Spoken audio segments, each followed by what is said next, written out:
Hello, Adam's child. Welcome to this week's sermon examining a mutated animal that has been with us since the very first game, scorpions. Rad scorpions have changed through the series, and I'm interested to see how they've been portrayed and how their lore evolved up to the most recent games. So crank up the rads and double check your shoes as we take a deep dive into one of Fallout's most prolific mutant animals. This discussion will be dominated by the rad scorpion, by far the most common mutated scorpion in the entire series, but they aren't the only scorpions, and those will also be mentioned. Rad scorpions, though, have appeared in every single Fallout game to date, starting from the very beginning with the very first Fallout. From the moment our blue-suited vault dweller steps out from the safety of the vault and then gets his butt kicked by a bunch of rats, rad scorpions are and will remain a threat until the mid and end game. Fast traveling between locations is the only way to encounter rad scorpions, and encounter them you will, because rad scorpions are the single most common random encounter in the first Fallout. They can be encountered in nearly every square of the overworld map. In these early levels, still with that fresh vault smell and everything, rad scorpions can and will be encountered. Nearly always in groups, and rarely alone. They are formidable when all you have is a 10mm pistol and low skills, especially when completely surrounded and attacked. As I was getting mobbed by them though, I couldn't help but notice a few things. The rad scorpions are, of course, huge, with the tail standing taller than a full-grown man. Unsurprisingly, rad scorpions inflict poison damage when attacking, and once poisoned, the Vault Dweller will steadily lose life over time until cured with an antidote, or enough time has elapsed that the venom works its way out of the system. I also noticed that when I damage or kill them, they leave big ol' puddles of red blood. This is interesting because scorpions, like most arthropods, do not have red blood.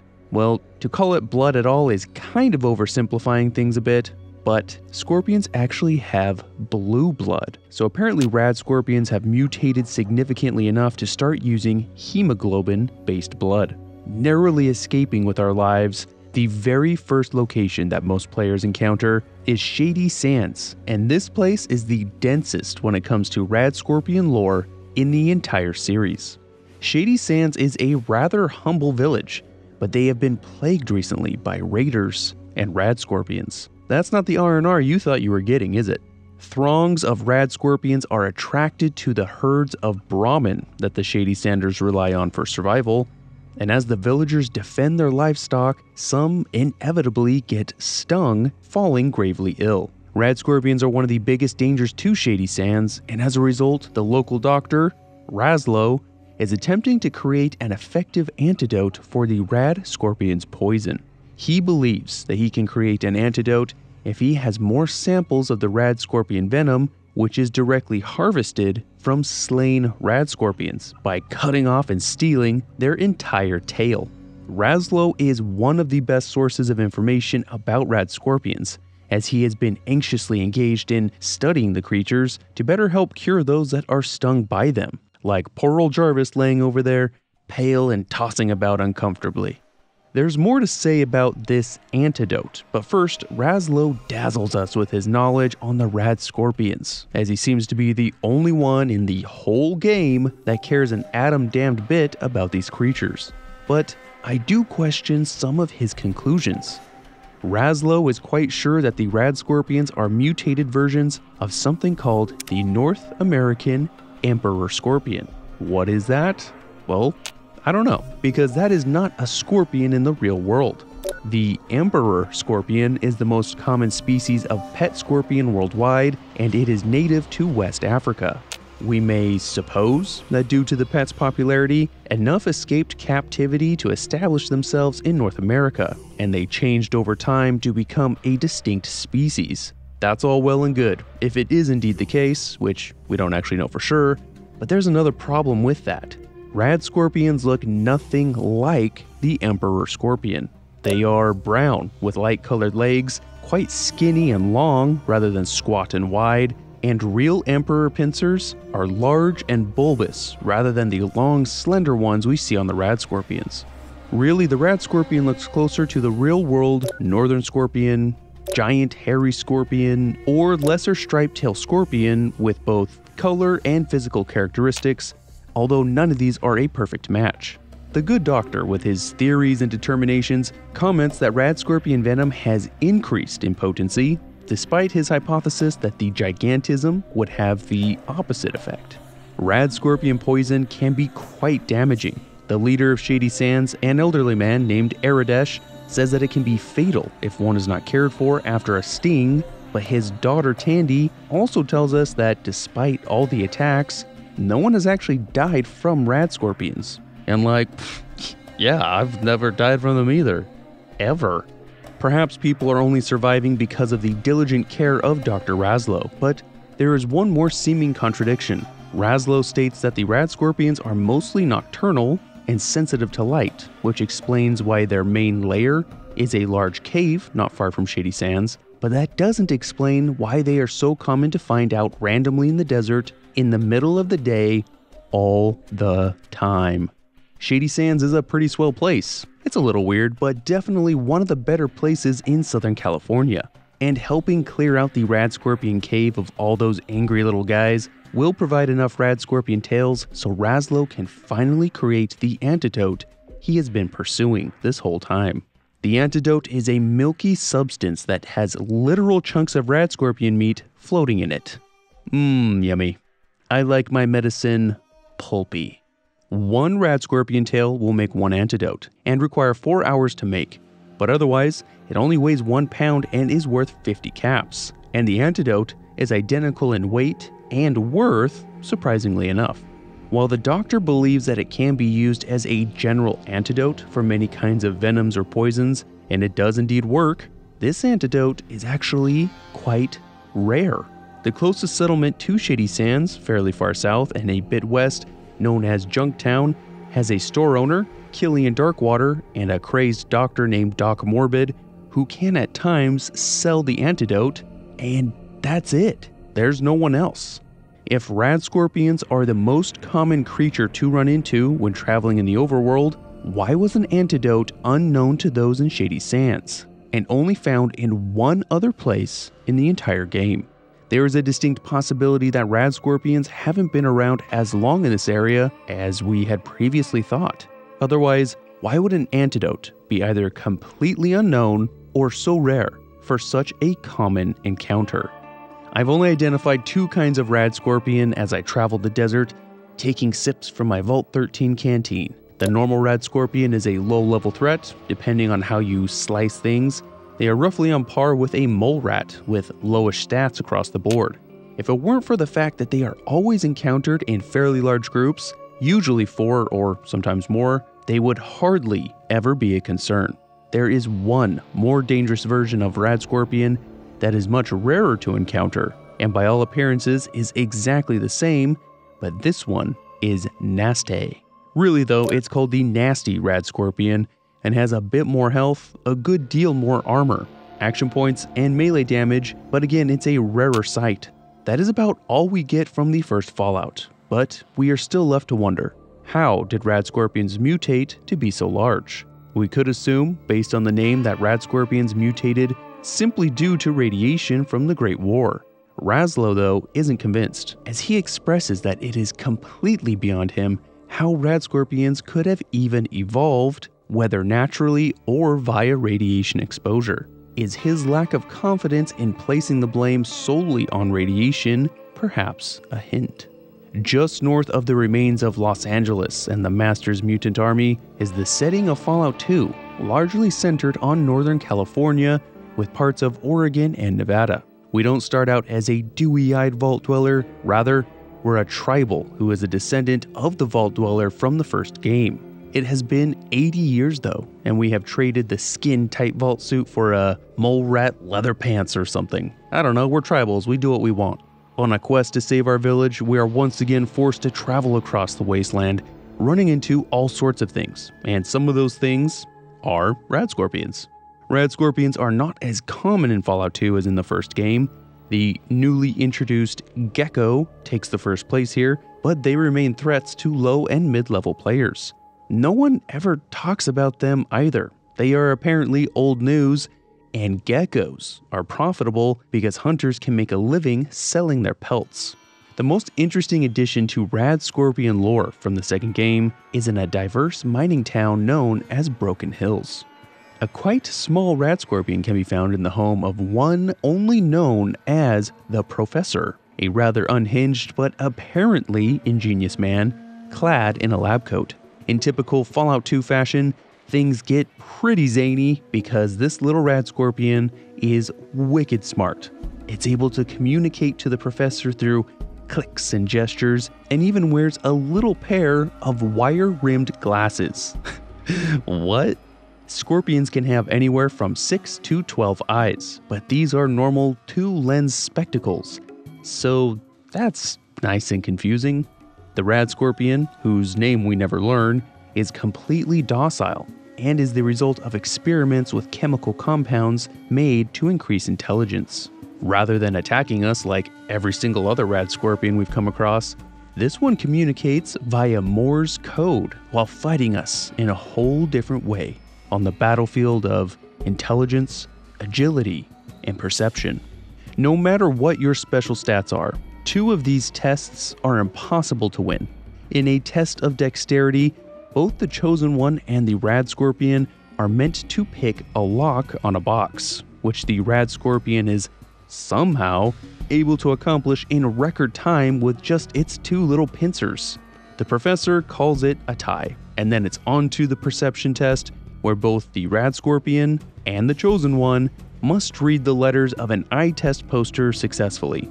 Once again, the rad scorpion pulls this off, and it's another tie. But I bet he would have failed that test if I knocked those stupid glasses off of his head. The final deciding test is a chess match, but no matter what your intelligence stat is, you will always lose unless you have an ace up your sleeve. A talking spore plant that lives outside and was an old, seemingly failed experiment from the Professor named Seymour will tell you a secret chess technique to use against the rad scorpion called the flying liver attack. Only with this technique can the scorpion be defeated regardless of intelligence level. The rad scorpion does not like being beat though, and winning this chess match is one of the only ways to turn this smart little bugger hostile. My favorite part about all these tests is that the rad scorpion has special stats, and they are not impressive. That arachnid beats our picklocking ability with only 3 agility, conquers the eye test with 2 perception, and can only be beat in chess with 1 method having only 1 intelligence. Another funny thing, if your sneak skill is high enough, you can pickpocket the rad scorpion and yoink his tail right there from his inventory. Unfortunately, the Professor doesn't have any interesting information about rad scorpions. He's just not interested in them at all, unless he can turn them super smart and make it talk or dance or something. Rad scorpions are otherwise exactly the same stat-wise as they were in the first Fallout, but there are more variants. Nasty rad scorpions are no longer a thing. Apparently that's a Southern California one, but now we have the lesser rad scorpion and black rad scorpion. The lesser rad scorpion is smaller and weaker in every way, and we can suppose that these are just not yet fully grown rad scorpions. The black rad scorpion is interesting for many reasons. First off, it ain't black. I know black, that's not it. They are the strongest variant though, double the health and damage, with greater damage resistances and generally only encountered at high levels. But still, these are far from being late game threats. There is a lesser black rad scorpion, but interestingly, it has the same exact stats as the normal rad scorpion. I know I made a big deal about the antidote in the first Fallout, but there is a good reason for that. Antidote in Fallout 2 is found all over the place. It isn't some mystery to be brewed or synthesized, and it's not relegated to just a couple locations in the entire map. With Fallout 2 taking place 80 years after the first Fallout, it's obvious that knowledge and use of the antidote has spread during that time. I think this is evidence that rad scorpions have not been around these areas as long as we had supposed, so maybe they mutated late or migrated from a different region altogether. There's also a rad scorpion related object that can be found in-game that was meant to serve a bigger role than it actually does.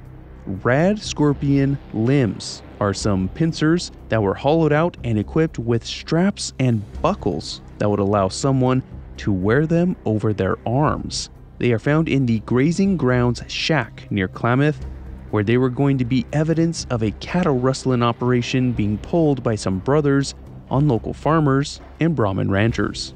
They would scare off the Brahmin guard, a simple man named Tor, by being threatening bugmen, whereafter they would steal the cattle. The only other use for these are quite different.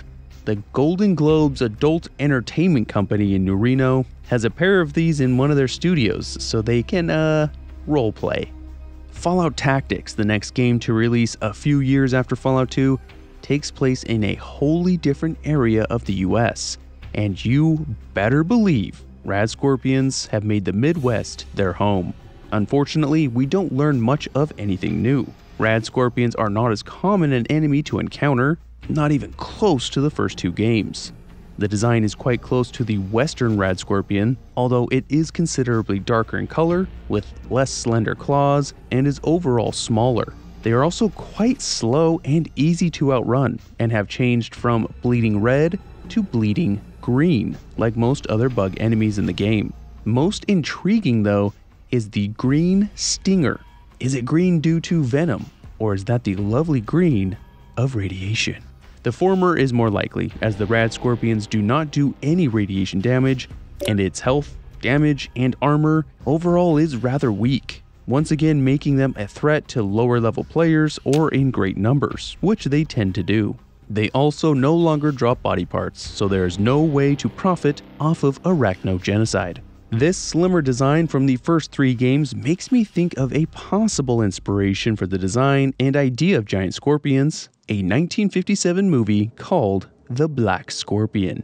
The scorpions didn't mutate from radiation, but were rather released when a volcano erupted, but these designs do bear resemblance. Outside of the games, a short time after the release of Fallout Tactics, the Fallout Bible began to release periodic updates. Despite its name, it is not canon, but given its prominence in the fandom, it is worth discussing.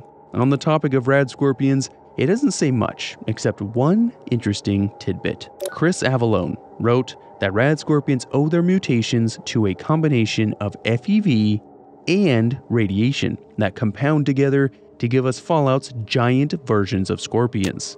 And he also confirms that they are indeed Emperor scorpions. This is interesting because Razlow kind of hinted at this when he said just radiation and natural evolution didn't seem to be enough to explain the mutations.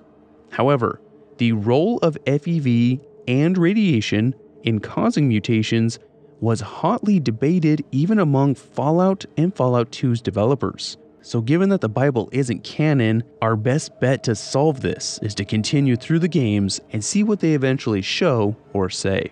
Believe it or not, a handful of viewers are upset if I fail to mention the odd duck of the franchise, and one that has been explicitly deemed non-canon, for reasons I think are pretty understandable. Making Ball's energy a canon drink was just a step too far.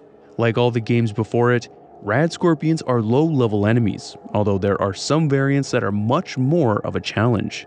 They are the first creature you fight in the warehouse that you are asked to clear of all dangerous creatures, and the nearby carbon crater seems to be where most of the scorpions come from. They vary in color depending on their type, but they all have large crab-like claws rather than the more traditional-looking scorpion pincers. The standard rad scorpion is red with pale legs and is only a threat to low-level players and in numbers. The glowing rad scorpion is the first of its kind to glow a pale green from radiation, something previous games only applied to ghouls. They are more deadly, dealing additional radiation damage, and after being killed will release radioactive gas or smoke for several seconds. Spitting rad scorpions have red patterns on their back and legs and have the annoying ability to attack from a distance, spitting some sort of substance that appears to be radioactive, and, interestingly, spraying venom is actually an ability some real-world scorpions exhibit. The most dangerous and metal-looking of all them, though, is the large, giant rad scorpion. That name seems kind of redundant. Being the largest of all, their armor is a metal gray with red fleshy bits poking through, and its legs and pincers are covered in large spikes. Remember this detail for later. This giant variant calls the irradiated carbon crater and the warehouse its home, and is a boss-level creature due to its high health and damage. The pincers act as shields and must be destroyed with melee attacks, after which the rest of the body is vulnerable to gunfire. Rad scorpions drop rad scorpion tails, which can be returned to a bartender named Armpit to make some special liquor. You know, that just doesn't sound sanitary. The game's manual states very plainly that just like the 1950s monster flicks, rad scorpions mutated to be huge and mean through radiation alone. But since this game is non-canon status, the jury is still out on this. Fallout 3 was such a pivotal shift for the series. Fallout was under new management. We are now far removed from the West Coast or the Midwest. We have new designs for nearly everything, and wouldn't you know it, the omnipresent rad scorpion has been able to flourish in the capital wasteland. Maybe they're doing a little too much flourishing though, because they can become a threat beyond anything we have seen from rad scorpions before. They are found all over the map area, although nearly all of them are in the ruins outside of downtown DC, usually traveling in small groups. One thing is for sure though, they look a great deal different now than ever before. Rad scorpions are a dark gray-blue color, but their body shape is actually closer to the emperor scorpion than any other design. That said, their color and morphology actually seem the closest to the Malaysian forest scorpion, which is actually in the same family as the emperor scorpion. Regardless, Fallout 3 confirms the origin of rad scorpions in a terminal entry by Herbert Daring Dashwood, the real-life adventurer who became a radio show star. Mr. Daring records that he has been to many places in the course of his many adventures, and rad scorpions were always a threat, no matter where he found himself. Dashwood has heard the rumor that rad scorpions come from the Emperor Scorpion, which he suspects is true because that kind of scorpion was found in every pet store across the country when the bombs fell, and could explain why they are found everywhere. However, I would like to point out that there is no mention of the North American Emperor Scorpion, which was mentioned in the first game. Our brave friend, Mr. Daring Dashwood, is not the only one to record observations about rad scorpions, however. The Enclave, on a never-ending crusade for knowledge and mass murder, have conducted field research into what they call the Large Scorpion. Bah, what a stupid name. They also confirmed that the rad scorpions appear descended from Emperor Scorpions, since they identified them as being of the genus Pandinus, the exact same as the Emperor Scorpion. Although they say this classification requires further testing, they deem them a minor threat and dismiss reports of some larger scorps than what they personally observed in the field. The Enclave, calling rad scorpions a minor threat, will be supremely ironic for a few reasons we will soon see. The type that you bump into most often, especially at lower levels, is just the normal rad scorpion, the smallest variant that varies from slightly larger than a mole rat to as large as a Brahmin. This must be the rad scorpion type observed by the Enclave in their field report, and it's by far the weakest. Perhaps this is why the Enclave deemed them minor threats. The giant rad scorpion is more than twice as damaging with double the HP, making it an altogether more fierce foe. Giant rad scorpions really earned their name. They can rival a car in size, and not one of those one-seaters either. I'm talking about those boats on wheels we see everywhere, rotting away in the sun. Being a very real mid-game threat, it absolutely pales in comparison to the third and final variant. Introduced with the Broken Steel DLC, the mighty albino rad scorpion makes everything look like a rad roach in comparison. This type is white with pink eyes and soft bits, and it hits like a truck. It more than quadruples the health of the large rad scorpion, does almost double the damage, and the poison is also twice as damaging. Like all rad scorpions, they are nimble and quick, making running away a difficult endeavor, and killing them before they bear down on you and just start wrecking you is nearly impossible. To put things in perspective, the only creature with more health than an albino rad scorpion is the super mutant behemoth, a literal giant mass of muscle and aggression. Like all rad scorpions, they don't have a weak point to target. Crippling their tail doesn't disable the sting attack, and crippling the legs doesn't slow them down much at all. As if all of this wasn't enough, albino rad scorpions seem to regain health slowly during the day.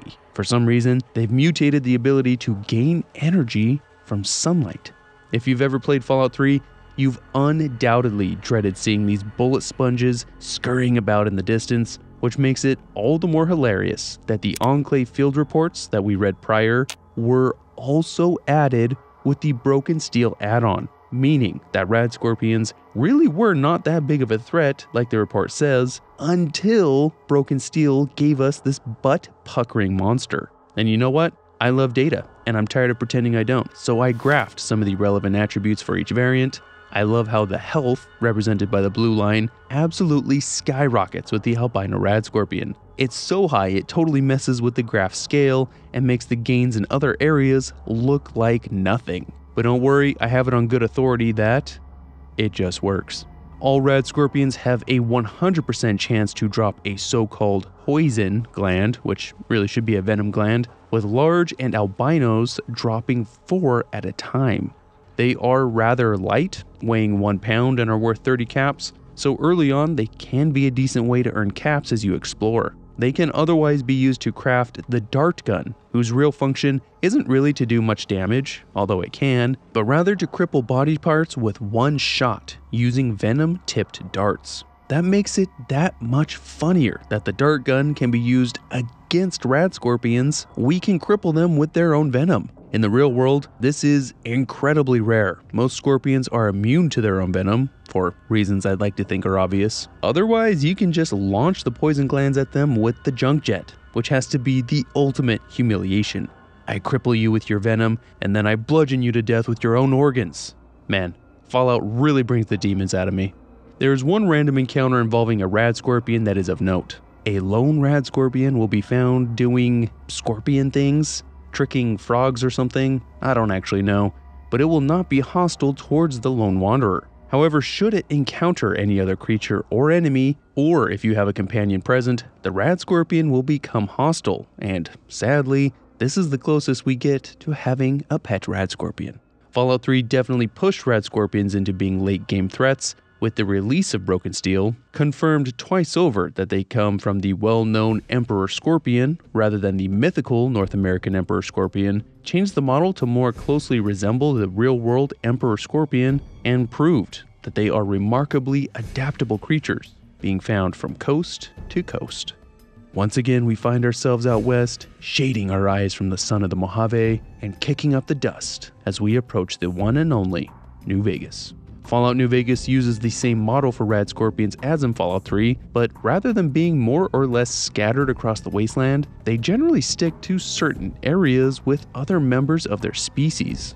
Places like the Scorpion Gulch and Scorpion Burrow are such examples, and more often than not, rad scorpions are found in groups or pairs rather than alone. The Scorpion Burrow is also the first time we get any indication that these rad scorpions can dig, although we don't actually see them do that in-game. New Vegas treats rad scorpions similarly to Fallout 2. Basic geckos are a more common, widespread, and lower-level creature, while rad scorpions present a slightly greater danger due to their venom and their damage threshold, which necessitates the use of armor-piercing rounds. There are multiple rad scorpion variants that have been completely rebalanced for New Vegas. As such, they have lower HP than in Fallout 3, but do more damage and have a damage threshold that punishes anyone not using appropriate ammo. Small rad scorpions are still armored, but have a fraction of the health and don't have any venom, and are the smallest rad scorpions we have yet seen.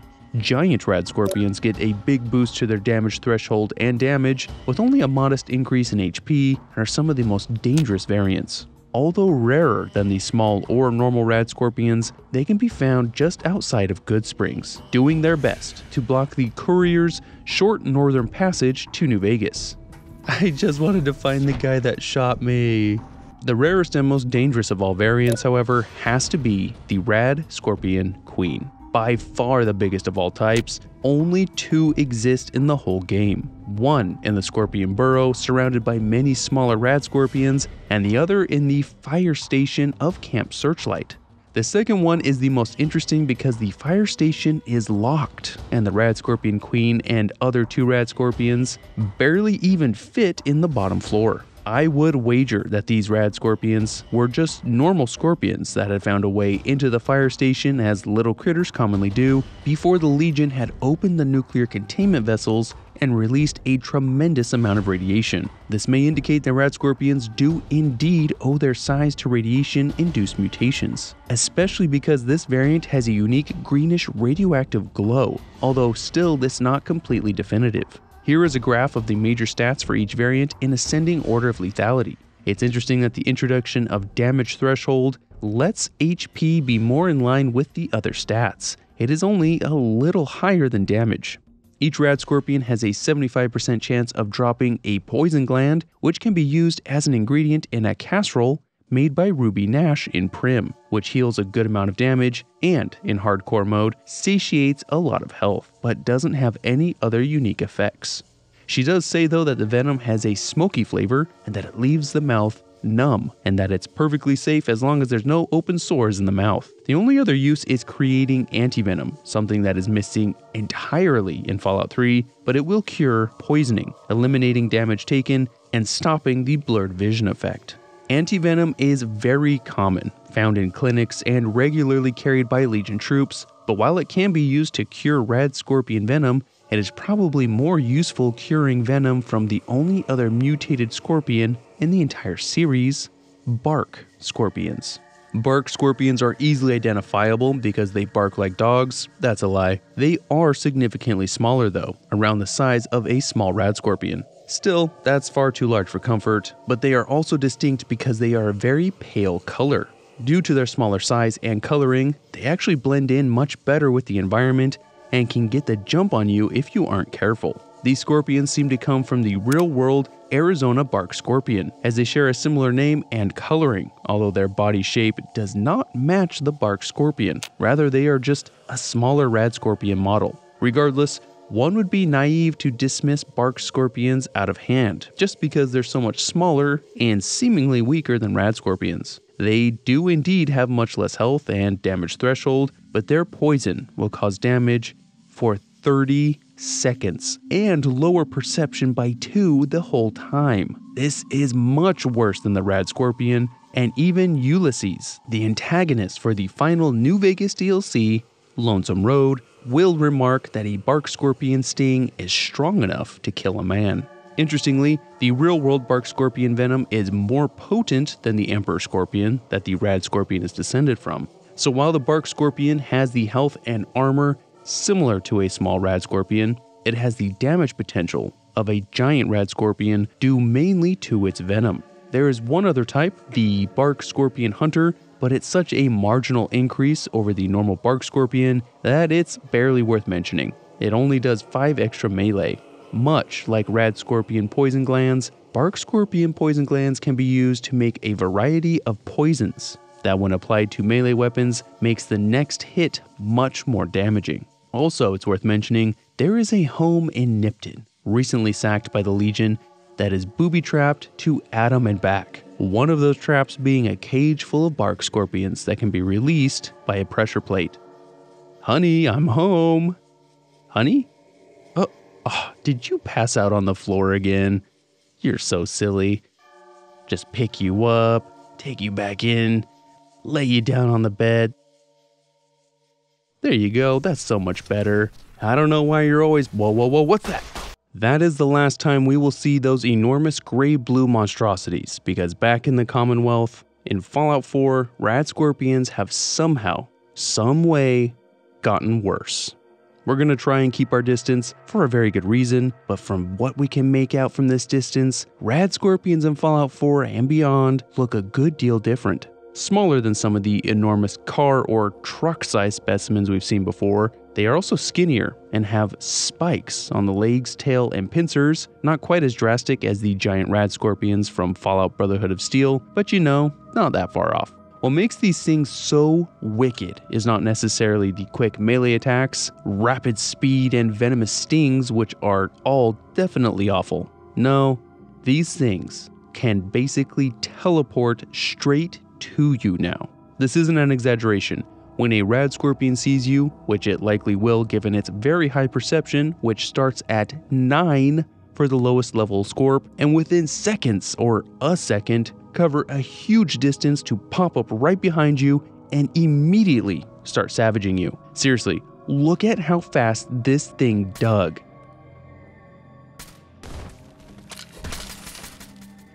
This burrowing attack is hard to make miss, and they can start attacking immediately after emerging from the ground, giving very little time to react. The only way to keep a rad scorpion from exploding out of the ground and killing us is to stand on solid stone or some type of flooring. Sucker. Ugh. Alternatively, getting up and out of the way like on the roof of a building or car can also work, but it's best to get in place before the rad scorpion notices you because you will have very little time to get to safety. Their burrow attack is super janky though. Sometimes they go flying in the air when another rad scorpion burrows underneath. And other times they just like die.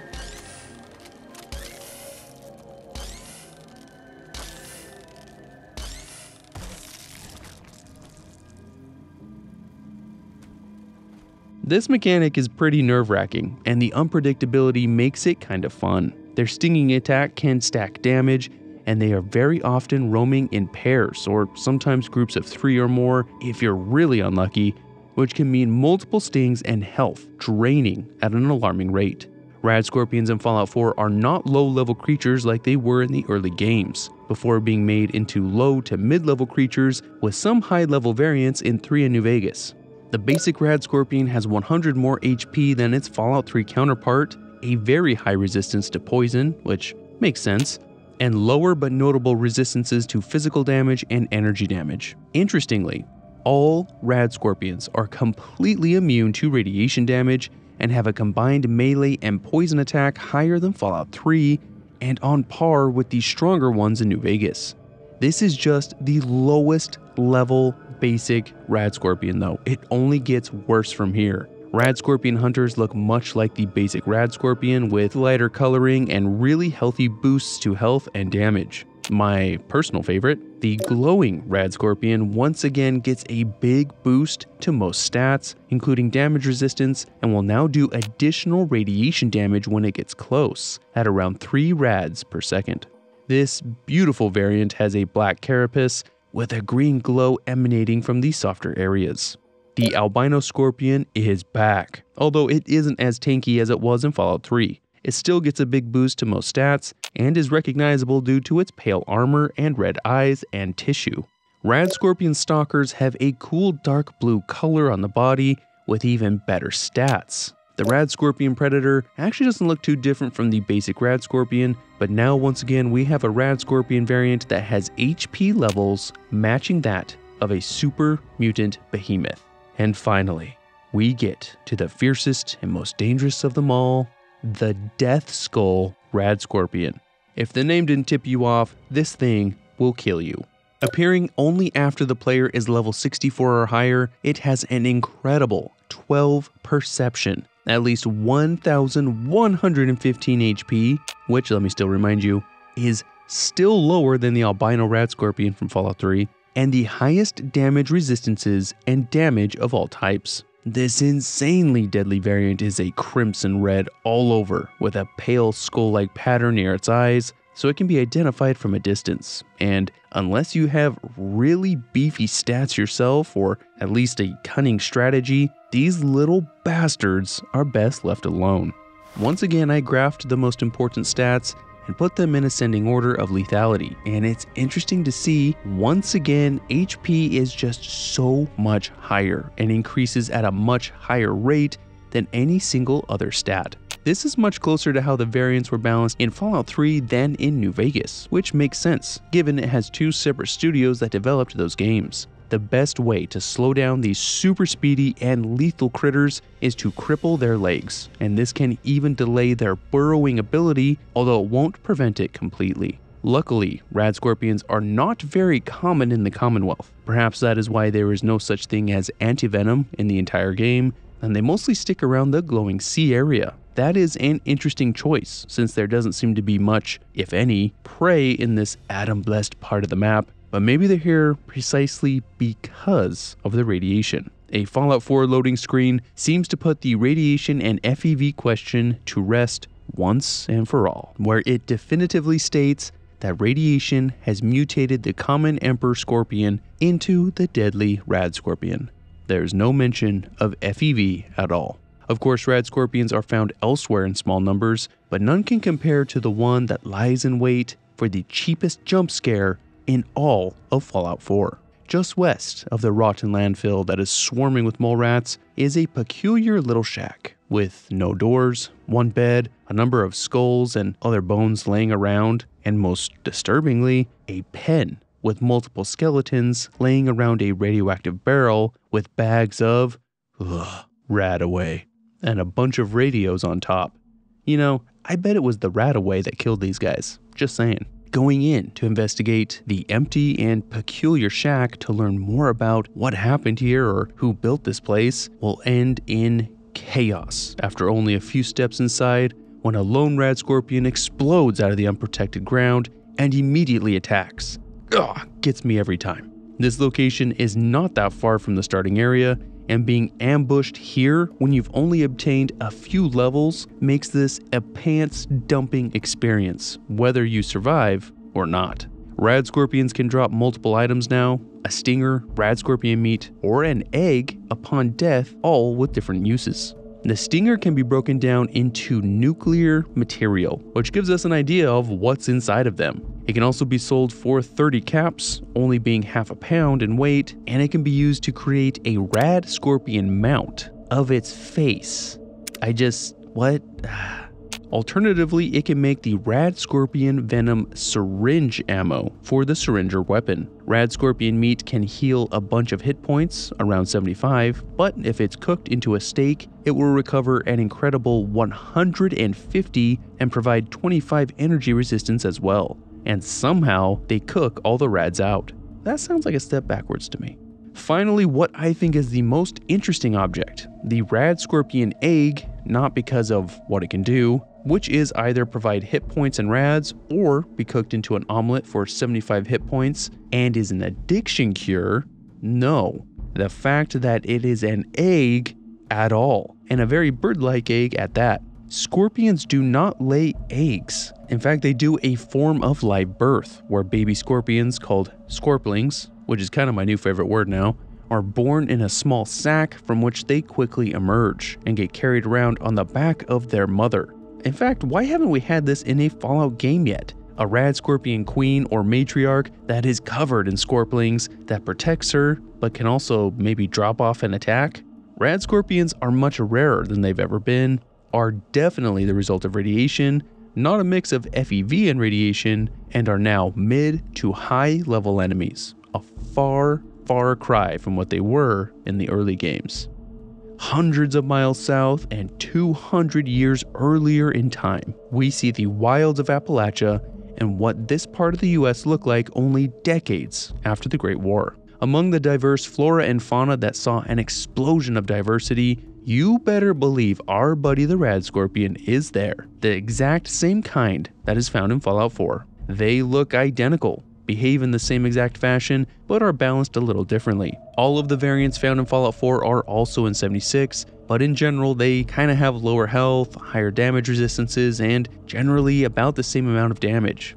An important difference, however, is that all variants in Fallout 76, in addition to doing poison damage, now also do radiation damage when attacking, something that was unique to the glowing rad scorpions from Fallout Brotherhood of Steel and Fallout 4. That said, all variants that are in both Fallout 4 and 76 look the same, with the addition of a scorched rad scorpion, which has a mottled pink flesh color, and they're usually encountered when they are attacked and infected by scorch beasts.